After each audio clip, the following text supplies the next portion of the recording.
선생님 안녕하세요. 저는 질문 드릴 게 있는데 아까 선생님들 말씀하신 것처럼 서무과 일을 제가 한 5년 정도 하고 있는데 네.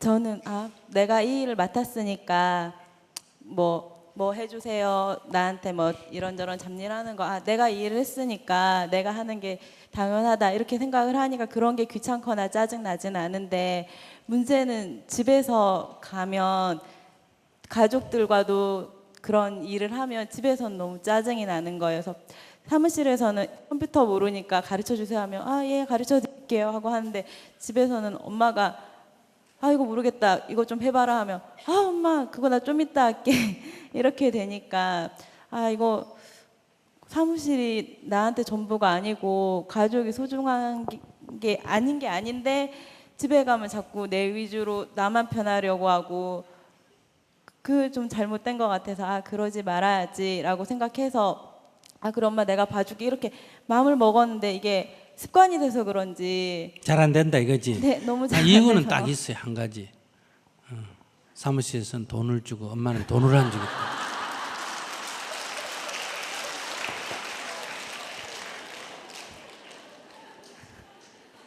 그 자기가 딱 봐야지. 딱 보면서 왜 이럴까? 이건 돈 주고 이건 돈 안 주고. 그래서 이건 돈 줄 뿐만 아니라 잘하면 승진시켜주고 이건 지금 뭐 돈도 안 주는 데다 승진도 안 시켜주고 그죠? 그래서 그래요. 그러니까 자기가 내가 너무 돈에 팔려 있구나 이렇게 딱 자기를 보고 아시겠어요? 그렇게 딱 보고 사무실에서는 그럼 안 해도 되냐? 사무실에서는 돈 받았으니까 밥값을 해야 돼요, 안 해야 돼요? 해야 되지. 근데 인생이란 게 꼭 돈에다가 기술과 재능을 파는 것만은 아니다. 아시겠어요? 그러니까 내가 여러분들이 질문하는데 꼭 돈 받아야 강의해주고 강사를 안 주면 안 주고 이러면 어떻게 했어요? 안 되겠지. 내가 이 강의하고 강사를 안 받는 건 한 25년, 한 30년 전쯤에 제가 어릴 때부터 강의를 했어요. 제일 강의를 빨리 한 거는 초등학교 2학년 때부터. 그래서 이 강의는 제가 약간 노하우가 있는 거예요. 왜 그럴까? 초등학교 2학년 때 담임 선생이 없어요. 시골이니까. 교실이 4칸밖에 없으니까 선생님이 다 배정이 안 돼요. 우리 반이 작으니까 한 학년이 36명밖에 아니니까 반쪽짜리 교실. 그때는 한 반이 72명씩 들어갈 때니까.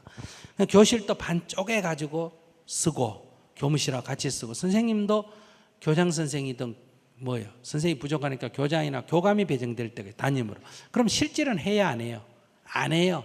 그러니까 내가 이제 그때는 반장이라는 걸 급장이라고 하는데 학급의 급장이라고 하는데 그 내가 맨날 전과나 이런 거 학습지 가져가서 이제 이렇게 뺏겨가지고 이렇게 애들하고 같이 공부하고 그때부터 이제 선생을 하기 시작한 거예요. 근데 중학교 갔는데 중학교부터 나는 가난한 데서 도시에 갔으니까 어때요? 아르바이트를 해야 되는 거예요. 근데 처음에 1학년 때는 촌에서 갔으니까 뭘 잘 못해가지고 이제 이게 신문 배달하고 이런 걸 처음에 좀 했어요.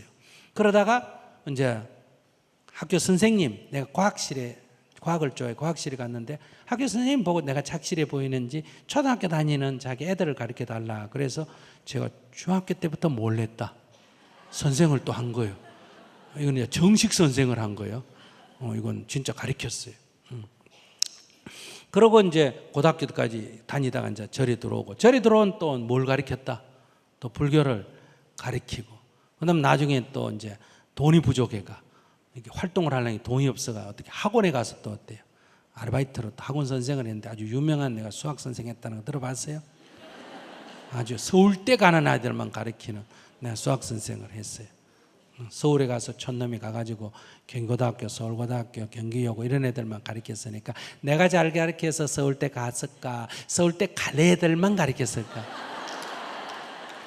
내가 가르쳐서 서울대 간 게 아니고 서울대학교 갈 애들만 가르친 거예요. 제가 왜 이 얘기를 하냐 하면 그런 것처럼 그 돈을 중심으로 해서 물론 돈이 필요해 가르쳤는데 제가 수업 중에 학원에서 강의를 했는데 딱 수업 중에 늦게 들어오면 저렇게 문을 닫아버려요. 못 들어오게. 학원 선생이. 학원 선생이랑 애들 머릿수대로 돈 계산해가 받는데 학원이잖아요. 학교면 몰라도. 그러고 그럼 애들이 이제 원장한테 가서 항의하면 그 원장이 저한테 와서 얘기하면 내가 돈 물려주세요 이래요. 물려줘라. 공부하기 싫어서 안 오는 애들 물려줘라. 그럼 원장이 그 원장하고 반반 나누는데 원장이 아깝잖아. 그럼 딴 수학 선생, 딴 선생한테로 전과시켜주라는 돈을 포기했어요. 그런데 묘하게 그렇게 딱 하면 질서가 잡히나 안 잡히나? 잡혀요. 그러니까 100명이 등록했으면 그런 걸 싫어하는 애가 한 20, 30명이 있어요. 얘를 포기해. 그러면 70명 애들은 정신이 딱 드는 거예요. 오, 저 선생 굉장하다 해가지고 애정을 딱 느끼는 거예요. 그러면 수업 중에 이렇게 야단을 치고 탁탁 해도 애들이 잘 따라요. 돈을 좀 포기해야 돼. 근데 내가 수학 선생님은 수학 선생만 수학만 가르치면 되는데 수업 중에 이렇게 딴 얘기 하듯이 지리도 가르쳐주고, 아시겠어요? 끝나면 모아가지고 이렇게 내가 물어보고 화학도 가르쳐주고. 그러니까 그 지난번에 어느 대학 교수가 서울대 다니는 건축가 교수던 그분이 나한테 그래요. 선생님, 저는요 수학도 많이 도움 받았지만 선생님한테 배운 지리에 자기가 도움 받아가 문제를 거의 다 풀었다는 거예요. 서울대학교 문제를. 내 자랑하려고 이런 얘기 하는 게 아니고, 그런 얘기를 하는 게 아니고, 그 얘기가 아니라 애정을 갖고 했다. 그러니까 그 사람들이 학원에서 잠시 몇 달 배웠는데도 뭐 한다? 30몇 년을 잊지 않고 어때요? 늘 궁금해 하다가 연락이 와가지고 좀 자주 뵀으면 좋겠다. 근데 저거는 스님 바쁜 줄 아니까 연락하기가 어렵다. 이제 그런 거예요.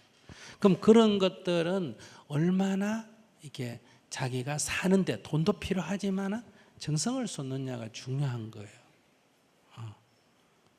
왜 이 얘기하느냐? 돈만 꼭 아니다.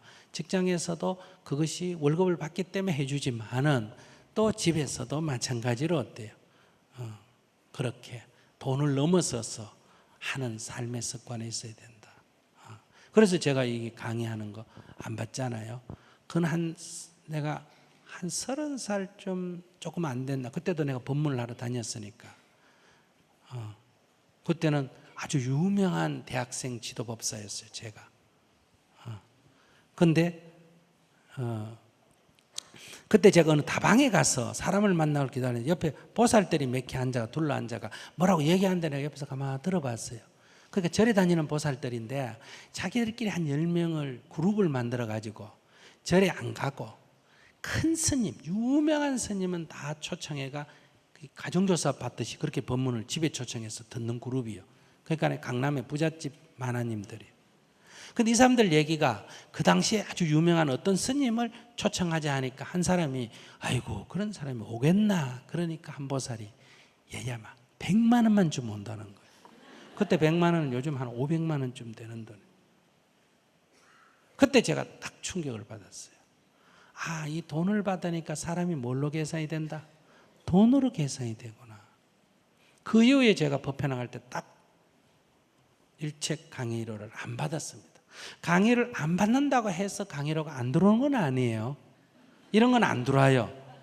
그런데 회사에 갔거나 공무원들 교육에 갔으면 내가 안 받겠다 해도 돈이 들어와요, 안 들어와요? 들어와요. 그러나 내가 강의료 때문에 많이 주고 적게 주고 안 주고 때문에 강의는 안 정해요. 그냥 시간 맞춰서 들어오면 정하고 안 정하고. 물론 저는 들어오는 거에 10분의 1도 못 해줘요. 그러나 안 하는 이유가 강사료하고는 아무 관계가 없어요. 지금 한 80%는 무료, 90%는 무료 강의고 그저 한 10개 중에 한 개만 강의료가 안 받겠다 해도 어때요? 거기서 어쩔 수 없이 줘야 되기 때문에 들어오는 게 있는데, 그러니까 자기를 너무 돈에 파는 거는 좋지 않아요. 자기도 모르게 거기 습관이 돼 있어서 오는 문제. 이게 1번이고, 하나는 두 번째는 인간의 심리가 이런 게 있습니다. 엄마한테 자기가 짜증을 내고 안 가르쳐 주는 거는 꼭 나빠서 그런 게 아니고, 내가 아이들을 가르쳐 보면 남의 집 아이를 가르칠 때 있잖아요. 그건 3번 물어도 3번 다 가르쳐 주고 4번 물어도 4번 다 가르쳐 줍니다. 그런데 동생을 가르칠 때는 한 번만 물어도 자식 이것도 못하나. 그래서 가능하면 이거는 형제간에는 안 하는 게 좋고 부모가식도 안 하는 게 좋고, 이건 대표적으로 운전입니다. 운전은 절대로 남편한테 배우면 안 돼요. 돈 내고 배우는 게 낫지. 조금만 잘못해도 성질 내야 안 돼요. 그것도 못하나 이래가지고 성질 내요. 그래. 이거는 이게 일종의 심리적으로 자동일, 그러니까 아내나 아내를 자기처럼, 동생을 자기처럼 생각하는 이런 심리 현상이 있습니다. 아시겠습니까? 이건 친한 사람끼리 더 안 돼요. 그래서 엄마는 그런 심리 때문에 엄마한테는 잘 안 되는 것도 또 못 해줄 때 해주는 것도 두 가지 이유가 있다. 하나는 이게 돈을 받고 하는 책임감으로 하는 게 아니니까, 해도 되고 안 해도 되니까 피곤하니까 안 하려고 하는 게 하나 있고, 그다음에 가까운 사람에겐 또 이런 심리가 있으니까 굉장히 자연스러운 거예요. 그건 너무 죄의식 갖지 마세요. 알았죠? 그러나 조금은 바뀌어야 돼요. 모든 게 다 이게 무의식 세계에 우리는 돈 받고 하는 게 습관화되어 있거든요. 그래서 항상 인생을 살면서는 돈하고 관계없이도 어때요? 우리가 일을 해야 된다는 거, 그런 생각하면 좋겠다 싶어요. 감사합니다. 네.